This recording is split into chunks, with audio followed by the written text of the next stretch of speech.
Hola a todos, mi nombre es Karen Julia Rosero Montoya, estudiante de Ingeniería Ambiental de 10ª matrícula de la Universidad Nacional de Colombia. El día de hoy les voy a realizar un breve análisis sobre el libro La economía en una lección por Henry Hazlitt. Henry Hazlitt era periodista, crítico literario, economista, filósofo, uno de los intelectuales públicos más destacados del siglo. Nació el 28 de noviembre de 1894 y murió el 8 de julio de 1993 a la edad de 98 años. En sus últimos años, a menudo se sorprendió de que la economía en una lección se convirtiera en su contribución más duradera. Escribió este libro para exponer las falacias populares de su tiempo. Poco sabía que tal error se convertiría en política del gobierno durante un siglo. Bueno, empezamos con el capítulo número 1, el cual lleva por nombre La lección. En este capítulo se habla principalmente del pensamiento egoísta individual y de cómo existen principalmente dos tipos de economistas. Por un lado, el mal economista, que solo ve lo que se advierte de manera inmediata, es decir, que no ve las consecuencias futuras directas al plan que va a aplicar o a las decisiones que él va a tomar. Por el otro lado, tenemos al buen economista que él percibe más allá, es decir, que primero piensa si las decisiones que él va a tomar le van a traer consecuencias a mediano, corto o largo plazo. Él ve la economía sobre un todo, sobre un siempre. Un ejemplo claro de este capítulo son los partidos políticos, viéndolo desde el punto de vista que hablábamos, el egoísmo individual. Sabemos que cada grupo tiene sus propios intereses y que puede que sea beneficioso para ellos, pero no para el resto de la sociedad. Capítulo 2. Beneficios de la destrucción. Aquí el autor plantea cómo la guerra, catástrofes o eventos que puedan generar daños o pérdidas económicas en unos pueden generar beneficios en otros. El sistema está inmerso en una nueva economía. Por ejemplo, la guerra no es tan esperada, pero genera nuevos empleos como por ejemplo la construcción de nuevas viviendas, nuevos bienes que fueron destruidos, viéndose así beneficiados por ejemplo los constructores, pero también tenemos afectados por la guerra en la economía, ya que si no hubiera guerra, el dinero que las personas gastarían en arreglar o en construir nuevamente sus viviendas los usarían en otros mercados. Es decir, que estos eventos generan mayor beneficio a cierto grupo de personas. Capítulo 3. Las obras públicas incrementan las cargas fiscales. Aquí el autor dice que cuando se utiliza el dinero de fondo fiscal o el dinero de los contribuyentes para la elaboración de cualquier obra o infraestructura con el fin de dar trabajo, estamos olvidando o estamos rechazando la existencia de lo que pudo haberse hecho con el dinero, ya que se pudo haber invertido de otra forma.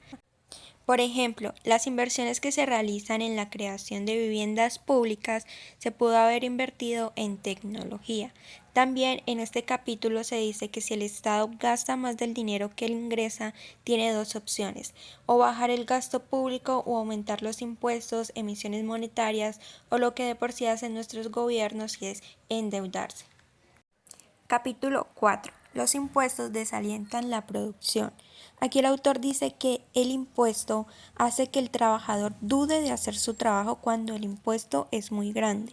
Por esa razón, él dice que se debe tener un impuesto acorde al salario que éste interponga en la producción, ya que el aumento de los impuestos disminuye, como lo decimos, la producción, afecta a las empresas y desincentiva emprender, ya que no es muy favorable sacar una producción con un impuesto muy grande porque sus ganancias serían mínimas.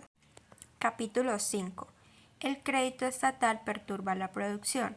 Bueno, aquí se hace un contraste entre dos diferentes tipos de créditos, uno que viene desde fuentes privadas y otro desde fuentes públicas o estatales.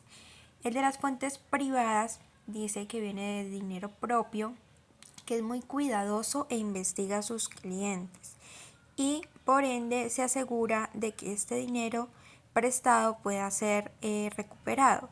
Por otro lado, el de las fuentes públicas dice que es el dinero de los contribuyentes, es decir, que este dinero es ajeno. es arriesgado y genera mayores pérdidas, ya que incluso estos préstamos son realizados a personas con un historial crediticio no muy bueno, así que no hay garantías de que este dinero se recupere. Por ende, el autor manifiesta que los créditos a través de fuentes privadas son mucho mejor para la sociedad, puesto que las fuentes públicas generan que no se cree un incremento en la riqueza común en la sociedad, y este dinero que probablemente se pierda debe ser recuperado de alguna forma, y eso es el incremento o la posición de impuestos. Capítulo 6. Odio a la máquina. Bueno, aquí el autor hace como un antes y un ahora. La creencia de que las maquinarias en definitiva crean desempleo es una de las ideas más antiguas, porque se piensa que la eficacia de una máquina sustituye un gran número de mano de obra. La mayoría de los casos en los que se basaron para dicha argumentación ocurrieron antes o durante la Revolución Industrial, pero al final todos sabemos que esforzarnos menos por reducir en lo posible el trabajo para determinado proyecto. Todos queremos simplificar nuestro trabajo y economizar los medios necesarios para alcanzar este objetivo. Por esto, es erróneo pensar que la función de las máquinas es crear desempleo. Su verdadero objetivo es incrementar la producción, elevar el nivel de vida y aumentar el bienestar económico. Un ejemplo claro es que la creación de dichas máquinas generó un nuevo empleo que no existía al ser estas construidas. Capítulo 7. Planes para la más amplia distribución de trabajo. En este capítulo se habla que se tiene la creencia de que un mayor número de personas creando la misma tarea o actividad en el mayor tiempo posible proporciona más empleo. Sin embargo, los sindicatos en distintas oportunidades han creado trabajos específicos para cada ocupación, que solo ese encargado puede realizar con el fin de proporcionar más trabajo. Por ejemplo, el carpintero, el electricista. Siguiendo este orden de ideas, al contratar un servicio se tiene que cancelar mano de obra extra, porque una sola persona haciendo una actividad se va a demorar más tiempo. Dinero que se tenía pensado tal vez en gastar en otros mercados, ahora solo se tiene que gastar en esa actividad, que esto es un atraso para la economía. En cambio, se dice que mientras haya una necesidad o un deseo humano insatisfecho, esto sí generará más empleo. Igualmente debemos recordar que en una economía moderna de intercambio se realizará más trabajo cuando los precios, costos y salarios se hallen en mejores relaciones de reciprocidad. Capítulo 8. El licenciamiento de soldados y burócratas. Bueno, básicamente en este capítulo se habla de que cuando los soldados y burócratas dejan de ser necesarios o se retiran, estos pasan a ser desempleados. Sin embargo, esto genera una menor carga fiscal en la población, haciendo que este dinero se distribuya nuevamente en los diferentes mercados. Capítulo 9. El fetichismo del empleo total.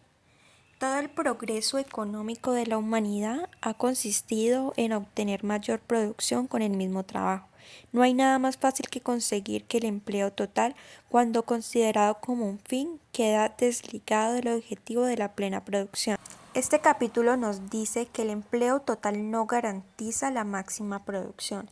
Sin embargo, el autor plantea que una ley sobre la producción plena sí nos serviría, pues esto ayudaría a que se genere mayor rendimiento, lo que provocaría mayor producción y también menos trabajo.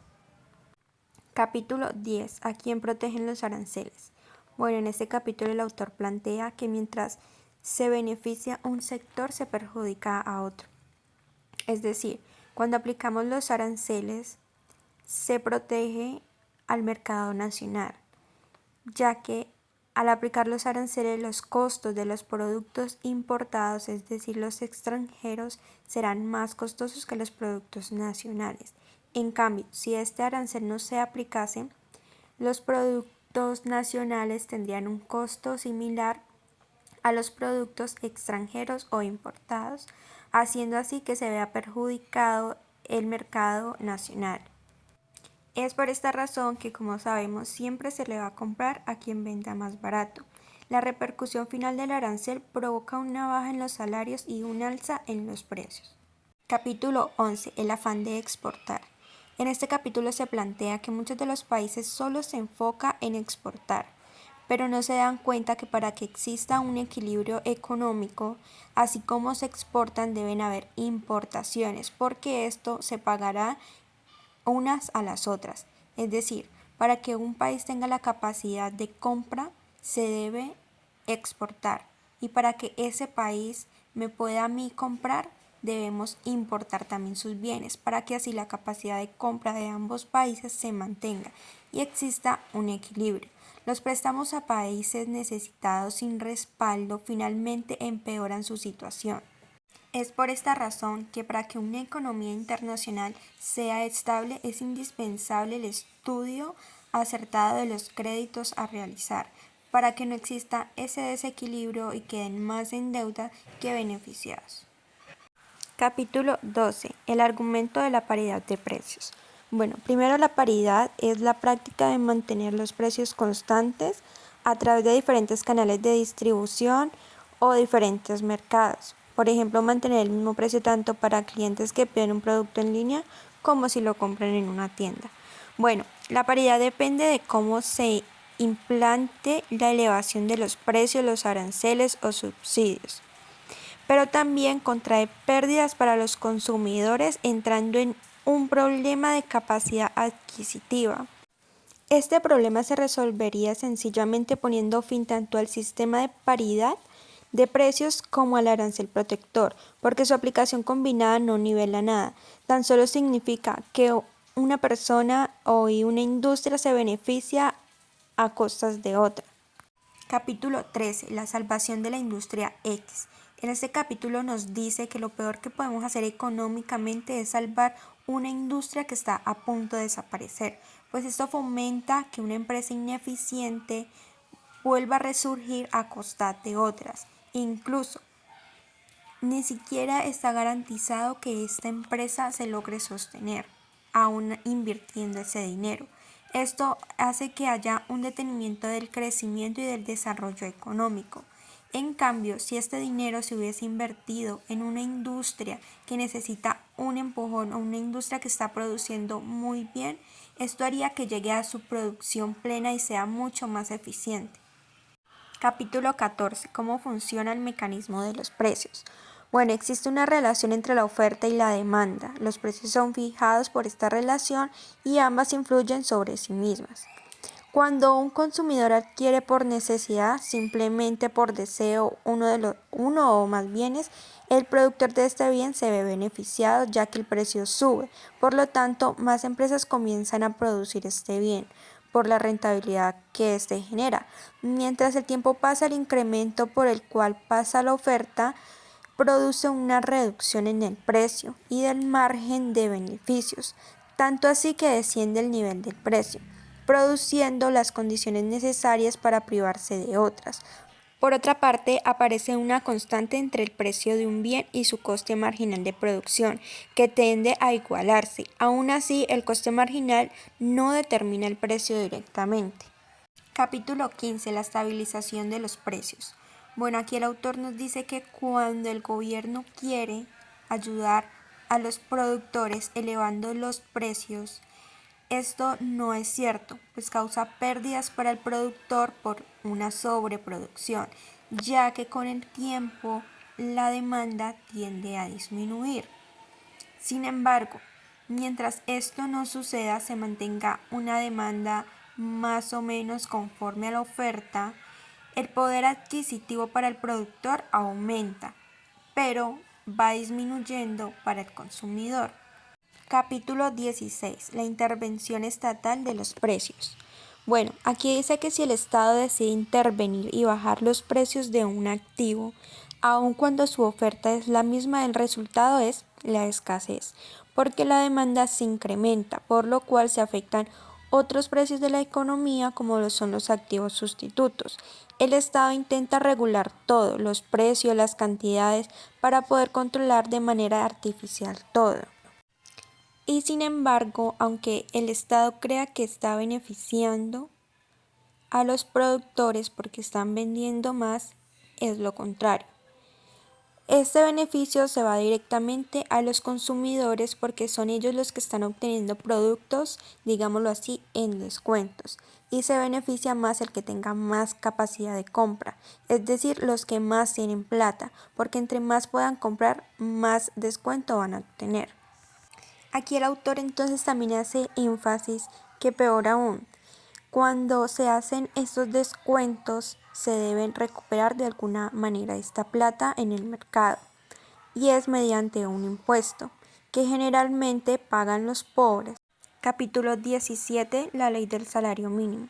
El autor dice que una ley de salario mínimo es poco eficiente para combatir el daño derivado de los bajos salarios e incrementarlo mediante disposiciones de poder público es el peor y más equivocado camino, ya que no se puede sobrevalorar en una cantidad determinada el trabajo de un obrero en un mercado laboral por el hecho de haber convertido en ilegal su colaboración por una cantidad inferior.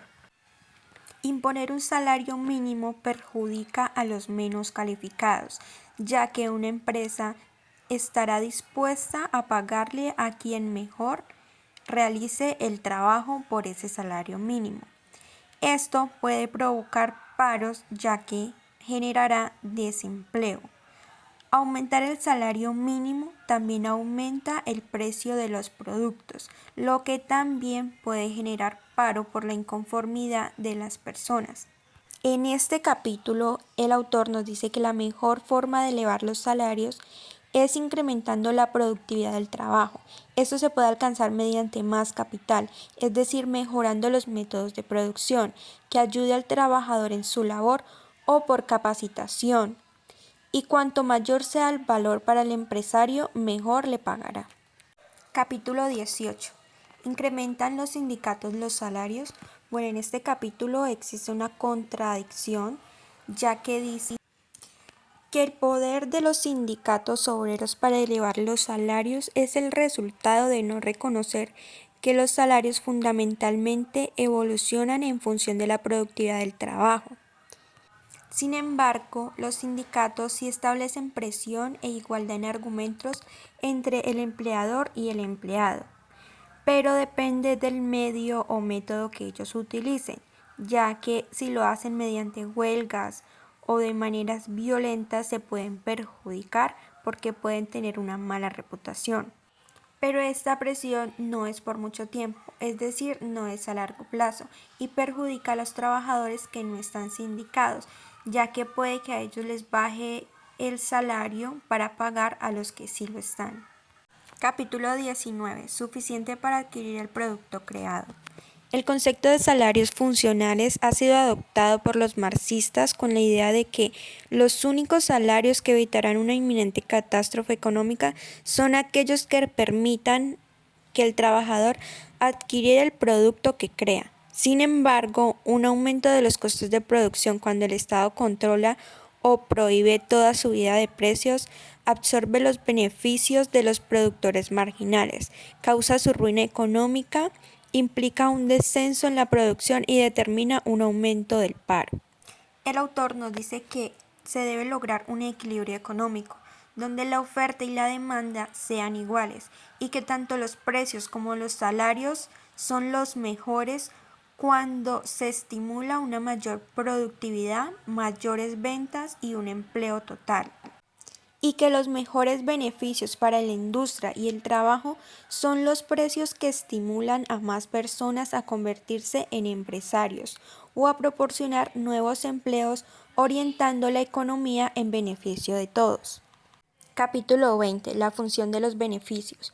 Cuando vemos beneficios muy altos, consideramos que se trata de algo injusto e incluso llegamos a pensar en que es algún tipo de robo. Pero lo cierto es que estos beneficios son los que impulsan la mejora continua de las tecnologías y el bienestar colectivo.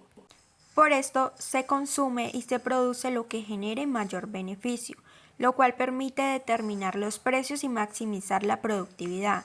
A su vez, permite conseguir el equilibrio, es decir, que oferta y demanda sean iguales, lo cual también a su vez permite una mejora continua y el beneficio colectivo, como se dijo anteriormente. Capítulo 21. El hechizo de la inflación. En este capítulo el autor nos dice que confundir dinero y riqueza es un error común, pero la verdadera riqueza está en lo que se produce y en lo que se consume, desde la comida hasta las obras de arte. Se evidencia un movimiento inflacionista de gente ingenua que considera que imprimir billetes es la solución a todos los problemas del país.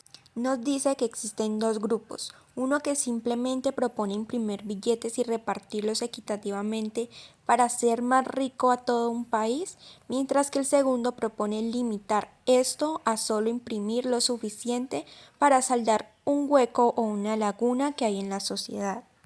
Claramente, la inflación va a favorecer más a unos que a otros y a largo plazo puede ocasionar una catástrofe económica, puesto que si aumenta el dinero circulante, obviamente van a aumentar los precios.